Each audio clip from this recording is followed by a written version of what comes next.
I met Reb Shlomo when I was 16. I was seeking for answers, and I was seeking for a way in to God's world. And the truth is, I spent a couple of Shabbatot in Modi'in, his moshav in Israel, and American. I grew up very Israeli, so teaching in English, I didn't really understand what he was saying. The Chaver were only 7 or 8 years older than me, but they already had 3 kids, so that was a different generation. The hugging and kissing, I was on my way into the Haredi world, into the ultra-Orthodox world. So I spent those 2 Shabbatot there, knowing that there was so much truth there, and knowing that I couldn't embrace it. And it took me 6, 7 years in the Haredi world. I'd like to say typical by day, Haredi by night. That means I finished high school, I did 2 years of national service, I did my undergraduate work at Hebrew University, and then my graduate work at Hebrew University. So I'd say typical by day, ultra-Orthodox by night.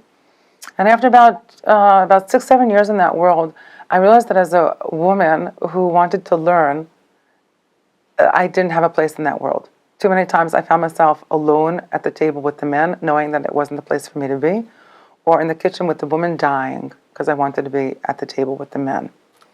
And once I realized that growing up bilingual wasn't the worst thing that happened to me, and that as much as I was seeking answers in the ultra-Orthodox world, I wasn't going to find them, my soul said, you need to go home. So returning to Reb Shlomo was going home. And for him, I was like a child who went off to college and came home. And the learning happened immediately.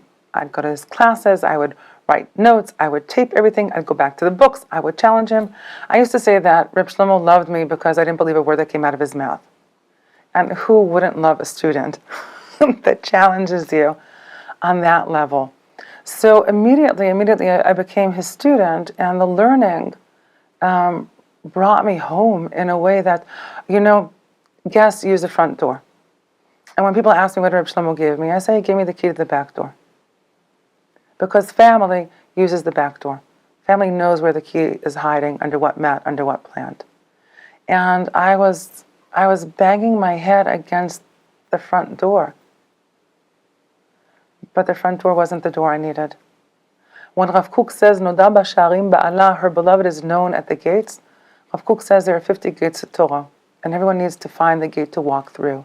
And if you walk through the wrong gate, then you'll never be at home. And it will be, when Rav Kook says, it's like giving vinegar to thirsty. So I was seeking and I was searching, and I had so many questions. And more than anything, he walked with me. He taught me how to walk in the world. He taught me how to walk with the questions. He taught me how our tradition is a tradition of not knowing.